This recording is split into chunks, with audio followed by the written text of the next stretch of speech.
If modern history has shown us anything, it is how easily Si l'histoire moderne nous a appris quelque chose, c'est à quel point le sentiment public peut être facilement manipulé.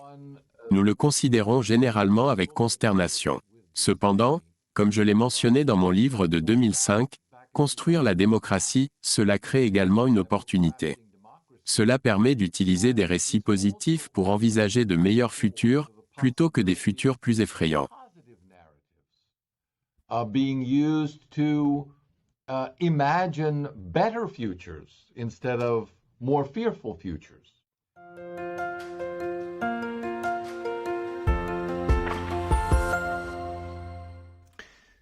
Welcome everybody.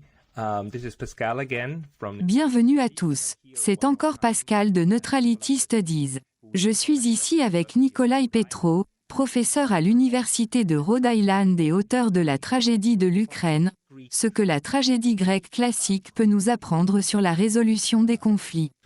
Ce livre est prévu d'être publié ce mois-ci, décembre 2022. Dans cette deuxième partie de notre entretien, nous nous concentrerons sur son nouveau livre et ses arguments. Nikolai, vous publiez ce travail à un moment critique où la guerre en Ukraine semble avoir considérablement escaladé. Pourriez-vous commencer par nous parler de votre livre ? De quoi parle-t-il ? Veuillez nous donner un bref aperçu de l'ouvrage. I've been looking at the issues of conflict in Ukraine for more than a decade, and I couldn't find... Donc, j'ai examiné les problèmes de conflit en Ukraine depuis plus d'une décennie. Cependant, je n'ai pas pu trouver une clé appropriée pour expliquer les thèmes récurrents que j'ai observés dans l'histoire ukrainienne sur plusieurs décennies. En poursuivant mes recherches, j'ai trouvé de plus en plus de similitudes avec un livre que j'avais lu il y a quelque temps. Ce livre est un classique, La vision tragique de la politique de Richard Ned Lebeau. Dans son livre, Lebeau utilise la tragédie grecque classique comme outil pour comprendre les relations internationales, en particulier les relations entre les États.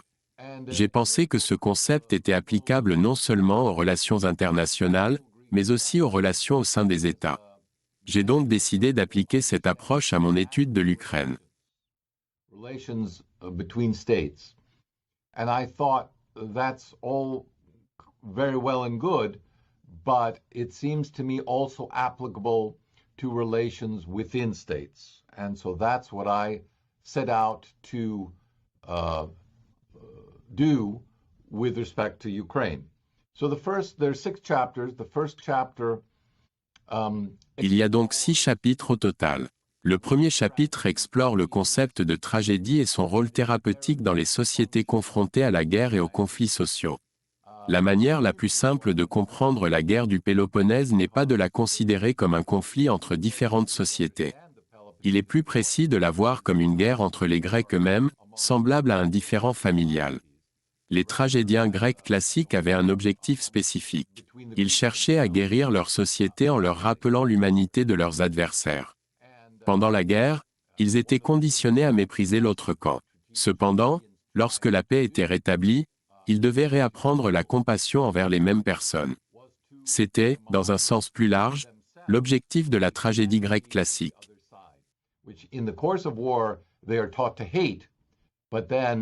In the restoration of peace, they have to learn compassion for as well. So that was the goal, broadly speaking, of classical Greek tragedy. And then I specifically explore different aspects of the current conflict in Ukraine, moving from Je me plonge ensuite dans différents aspects du conflit en cours en Ukraine. Je commence par l'envie historique d'indépendance en Ukraine. Ensuite, je discute des politiques intérieures qui ont été mises en place en Ukraine depuis qu'elle a obtenu son indépendance. Ces politiques visaient à rompre ses liens très rentables avec la Russie à pratiquement tous les niveaux. Enfin, j'aborde les conflits les plus récents dans le Donbass et en Crimée qui ont eu lieu après 2014. En conclusion, je pose une question. Existe-t-il un équivalent moderne de la tragédie qui pourrait également avoir une fonction thérapeutique ? Je suggère quelque chose que nous pourrions envisager, étant donné son succès dans plus de 50 pays au cours des 45 dernières années, les commissions de vérité et de réconciliation. Voilà donc mon analyse de la politique ukrainienne. Perhaps should be looking at because it's been so successful in over 50 countries over the past 45 years, which is Truth and Reconciliation Commissions. So that's what I have to offer in terms of my analysis of Ukrainian politics. I would very much hope that J'espère sincèrement que cette vision devienne réalité. Actuellement, il semble que nous puissions tous convenir que la vérité a été sacrifiée. Il est extrêmement difficile d'obtenir des informations fiables sur ce qui se passe en Ukraine et dans ses environs. Le niveau de propagande de tous les côtés, je crois, a atteint des niveaux sans précédent. Votre livre, cependant, se compose de 6 chapitres. La dernière partie se concentre sur la Crimée, le Donbass, l'extrême droite et ce que vous appelez une paix défectueuse. J'aimerais discuter de ces sujets. Peut-être pourrions-nous commencer par l'extrême droite. C'est un sujet qui, particulièrement en Occident, est souvent rejeté comme un point de vue russe. L'affirmation selon laquelle il n'y a pas de nazis en Ukraine est considérée comme de la pure propagande. Pourtant, dans votre livre, vous parlez de l'influence politique que l'extrême droite a eue pendant des décennies. Pourriez-vous développer cela? Quels sont les points clés à comprendre sur la politique d'extrême droite en Ukraine? Sure. So, over the last decade, there have been at least 60 articles. Au cours de la dernière décennie, il y a eu au moins 60 articles dans les principaux journaux occidentaux de langue anglaise sur la montée des groupes d'extrême droite et néo-nazis. Ces articles ont été publiés dans plusieurs publications, dont The Independent, Newsweek, The Guardian, Reuters, Associated Press, The Daily Beast, The Los Angeles Times et The Nation, pour n'en nommer que quelques-uns. Dans la presse israélienne, de nombreux articles ont été publiés dans le Jérusalem Post, Haaretz et le journal The Tablet. La montée de l'extrême droite a également été soulignée par Human Rights Watch, Freedom House, l'Atlantic Council et le United States Holocaust Memorial Museum. Ces sources ne sont pas difficiles à trouver et font partie de l'historique. And they are part of the historical record.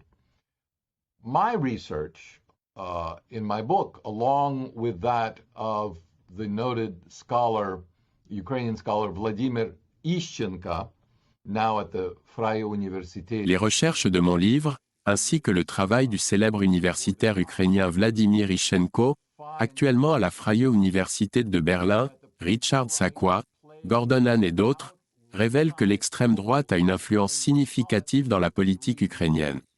Cela s'explique par 3 raisons principales. Tout d'abord, l'extrême droite a fourni la force et la structure pour le mouvement de Maïdan en 2014, qui a conduit à la destitution du président Yanukovych.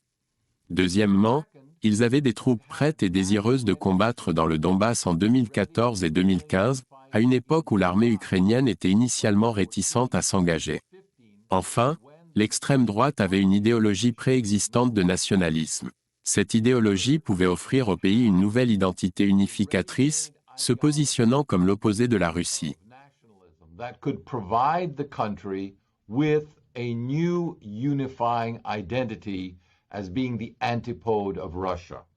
And for all these reasons, a set of organizations which was and continues to be outside of 3 regions of Western Ukraine, a marginal political. Pour toutes ces raisons, un groupe d'organisations, qui était et est toujours en dehors des 3 régions de l'Ukraine occidentale, joue un rôle idéologique et organisationnel important dans le gouvernement ukrainien actuel. Ce rôle est plus important que ce que leur nombre suggérerait. Cela s'explique par le fait qu'ils ne sont pas seulement organisés en tant que parti politique, mais en tant que fraternité politique. Leur objectif est de changer la direction de toute la nation, indépendamment du système politique.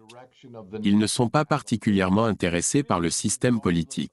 Au lieu de cela, ils se concentrent sur l'influence et la capacité de guider et de s'assurer que la direction du pays reste fidèle à l'objectif d'une nation ukrainienne pure. Ils prospèrent dans le contexte de la guerre. La guerre les rend indispensables. That the direction of the country remains true to the objective of a pure Ukrainian nation. That they thrive in the context of war. War makes them indispensable.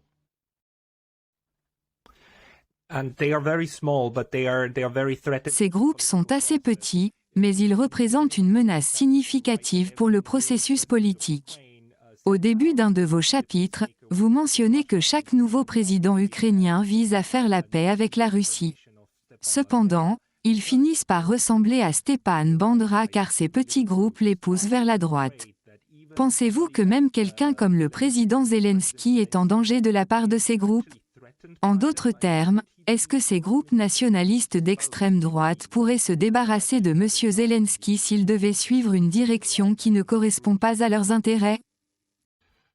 The quote you cite is actually one by the former Minister of Transportation, Emelian, who made that statement that it is inevitable that every Ukrainian president will turn out to be an enemy of Russia. La citation que vous avez mentionnée est en réalité de l'ancien secrétaire au transport, Emelian.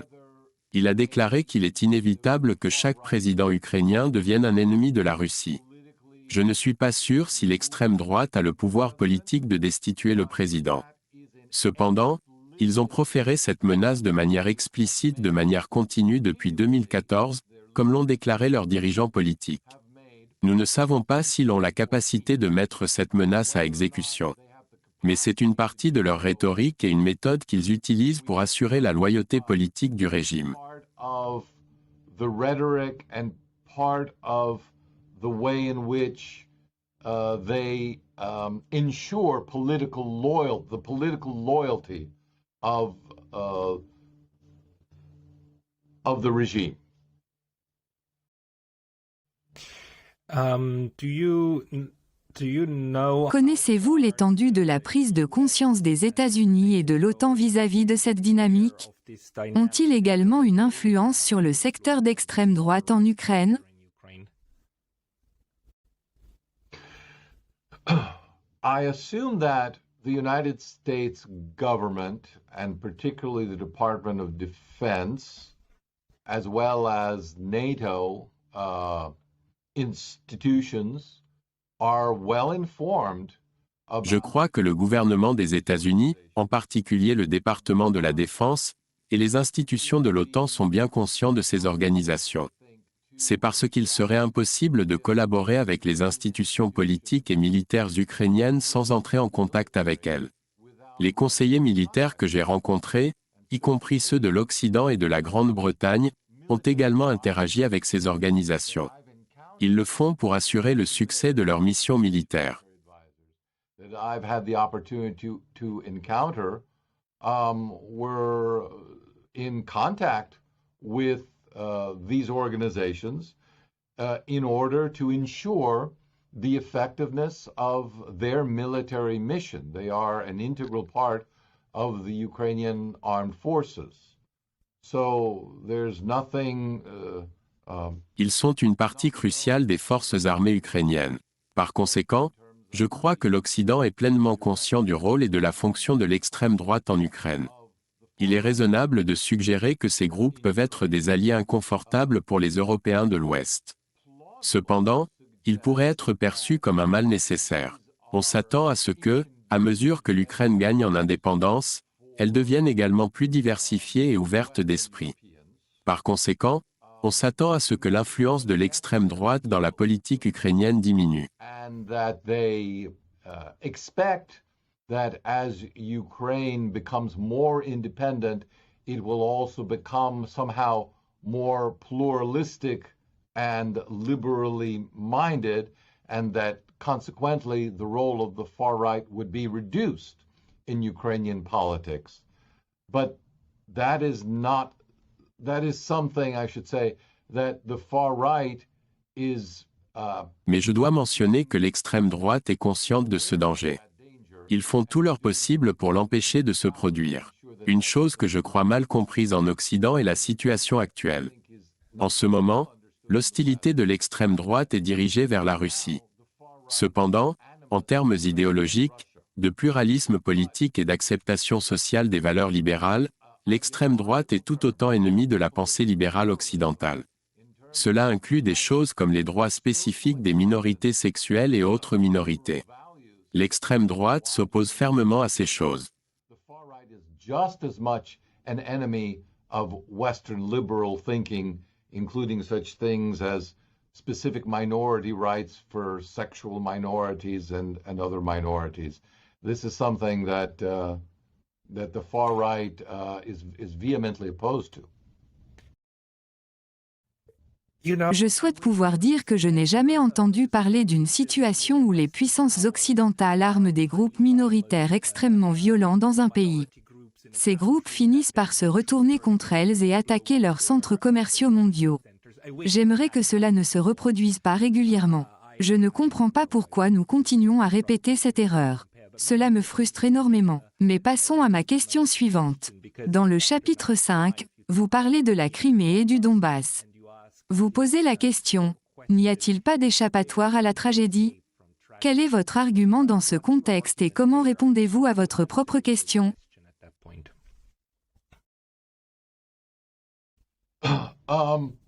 There is no permanent escape from tragedy, the Greeks argued, because it's part of our human nature. Il n'y a pas de moyen permanent d'éviter la tragédie, selon les Grecs, car elle fait partie de la condition humaine. Cependant, cela ne signifie pas que nous ne pouvons pas améliorer nos relations. Une partie de l'amélioration des relations et de la rupture du cycle actuel de la tragédie, ainsi que de l'extension de la durée entre ces cycles, consiste à comprendre ce qu'est un cycle tragique. Donc, laissez-moi expliquer un peu cela car la réponse à votre question réside dans ma définition de la tragédie, comment elle se développe et comment on peut s'en échapper. Je soutiens que chaque tragédie est auto-infligée. Par conséquent, la solution réside dans la reconnaissance de notre propre contribution à nos tragédies personnelles. Cela signifie que nous devons choisir de rompre le cycle de vengeance dans lequel nous sommes impliqués. Ce processus comprend 3 étapes. La première étape est le terme grec « anagnorisis » qui se traduit par « reconnaissance ». Through 3 steps. The first is the Greek word anagnorisis, which means recognition. Recognizing that recognizing tragedy means raising the public's awareness that the restoration of social harmony requires the efforts of the entire community. Comprendre que reconnaître la tragédie aide à sensibiliser le public. Cela montre que restaurer l'harmonie sociale nécessite les efforts de toute la communauté.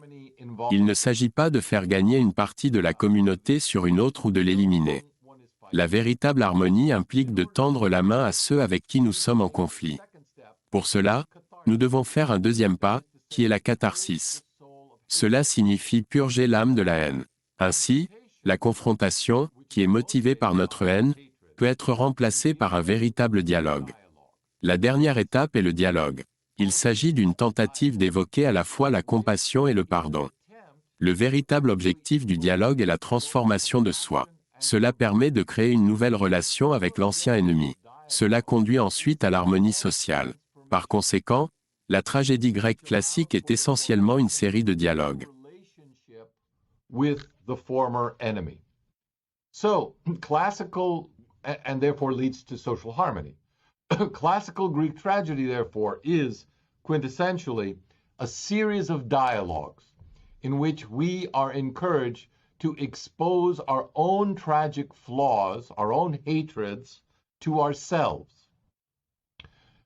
Since only when Nous sommes encouragés à révéler nos propres défauts tragiques et nos haines à nous-mêmes. C'est parce que seulement lorsque nous comprenons à quel point nos actions ont alimenté la haine des autres que nous pouvons choisir un chemin différent.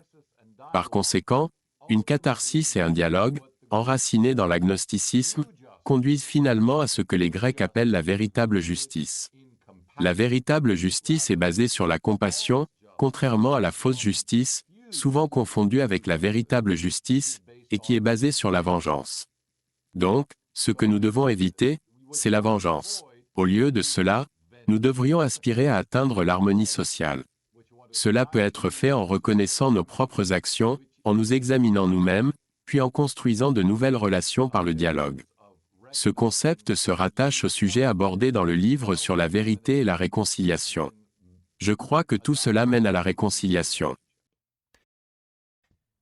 So that this flows into the topic in the book of truth and reconciliation, right? I mean, I think it all flows into reconciliation. I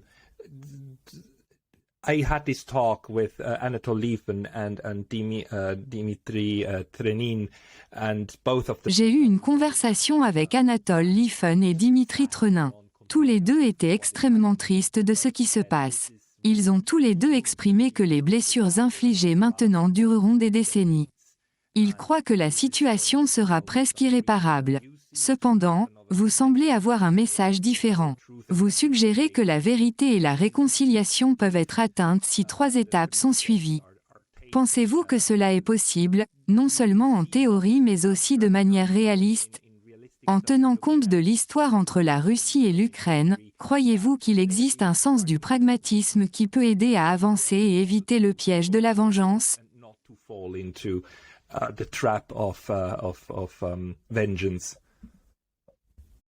If modern history has shown us anything, it is how easily manipulable. Si l'histoire moderne nous a appris quelque chose, c'est à quel point l'opinion publique peut être facilement manipulée.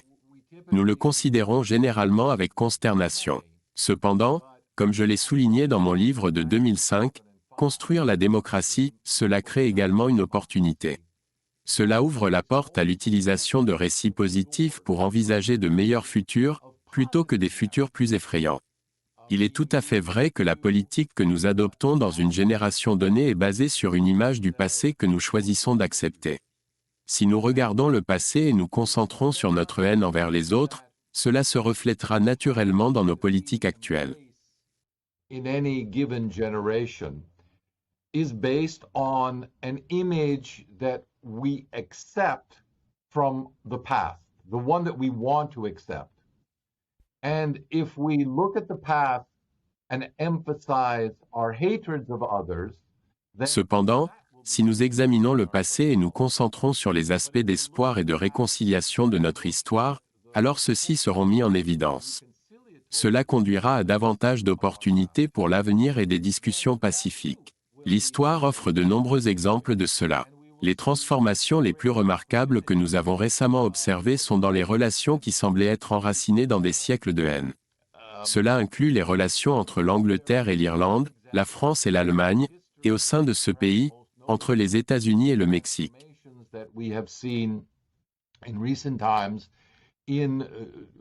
Relationships that truly were based on centuries of hate, like the relations between England and Ireland, or France and Germany, or in this country between the United States and Mexico. Aujourd'hui, il y a des soupçons et la relation entre les deux pays n'est peut-être pas idéale. Cependant, nous avons parcouru un long chemin depuis l'idée que ces pays doivent toujours être en guerre l'un contre l'autre. C'est là que je crois que la tragédie grecque classique peut être très utile. Comme je le souligne dans mon livre, la tragédie grecque était thérapeutique. Elle obligeait la société à affronter ses propres défauts. Cependant, j'ai rencontré un défi. Il n'existe pas aujourd'hui de mécanisme similaire à la Dionysia grecque classique. Cet événement rassemblait toute la ville pour un nettoyage émotionnel obligatoire 2 fois par an. Actuellement, il n'y a rien qui serve à cette fin. Now, I encountered the difficulty that there's no mechanism like the classical Greek Dionysia, which united the entire polis in a mandatory purging of its emotions. Mais lorsque les sociétés finissent par se lasser de la guerre, il existe un processus qui existe depuis plus de 45 ans. Ce processus a été mis en œuvre dans plus de 50 pays et est généralement connu sous le nom de vérité et réconciliation. À bien des égards, Je soutiens que cela ressemble au Dionysie car il vise à favoriser la réconciliation sociale et à guérir des traumatismes sociaux profonds. Dans mon dernier chapitre, j'examine 3 exemples parmi tant d'autres. Plus précisément, j'étudie les cas des commissions de vérité et réconciliation en Afrique du Sud, au Guatemala et en Espagne. Je soutiens que chacun d'entre eux offre des leçons précieuses pour l'Ukraine. Je mets en évidence l'Afrique du Sud pour le rôle de l'Église dans la transformation d'une situation propice à la vengeance violente en une situation de pardon mutuel. Each one has something to teach Ukraine. South Africa, for the church's role in transforming a situation which was fraught with the potential for violent retribution into one of mutual forgiveness. In Guatemala, the ability to begin... Au Guatemala, il y a une opportunité de lancer une conversation nationale sur une histoire hautement controversée. Cette histoire inclut une guerre civile qui a duré plus de 30 ans, avec la participation d'acteurs externes tels que les États-Unis. Cependant, le gouvernement a été réticent à engager cette discussion. En Espagne, il existe un exemple intrigant connu sous le nom de pacte de l'oubli. Ce pacte a imposé 30 ans de silence obligatoire sur les atrocités commises sous la dictature de Francisco Franco. Malgré cela, la société civile espagnole a finalement réussi à établir des institutions démocratiques. Juste après la mort de Franco, il a été déterminé qu'une période de paix et de calme était nécessaire. Cela permettrait aux institutions civiles de se développer et de jouer un rôle plus important dans la société. Needed to be enforced in society in order precisely for civil institutions to grow and assume a more significant role in society. And that has effectively happened. Now, Ukraine's solution will be its own, but there are... Cela s'est effectivement produit. Maintenant, l'Ukraine trouvera sa propre solution, mais il existe de nombreux exemples bénéfiques à prendre en compte des différentes commissions de vérité et de réconciliation. J'en ai souligné quelques-uns, les plus connus. Il me semble que c'est une voie prometteuse à suivre, surtout parce qu'il existe tant de désaccords litigieux non résolus au sein de la société ukrainienne. Sans résoudre ceci, je crains qu'une résolution pacifique du conflit actuel ne soit simplement une pause avant que le prochain conflit violent n'éclate en Ukraine. Resolution of the current conflict will merely be an interlude before the next violent conflict erupts in Ukraine. Je prie pour une solution ou une issue qui mènerait à une paix durable. La dernière chose que nous voulons, c'est un cycle de violence qui ne cesse de s'enflammer et de s'apaiser. Nikolai, je dois mettre fin à notre conversation ici, mais cette discussion a été très intéressante. J'encourage tous les spectateurs à se procurer une copie du livre de Nikolai. Il est disponible dès maintenant. Vous pouvez l'acheter en ligne. Il est extrêmement instructif et c'est l'une des rares œuvres qui ne se contente pas de mettre en évidence tous les mauvais événements qui se produisent. Il suggère également comment avancer en utilisant une méthode éprouvée par le temps. Donc, félicitations pour votre livre, Nikolai, et j'espère pouvoir vous parler à nouveau bientôt. Thank you very much. Merci beaucoup, Pascal.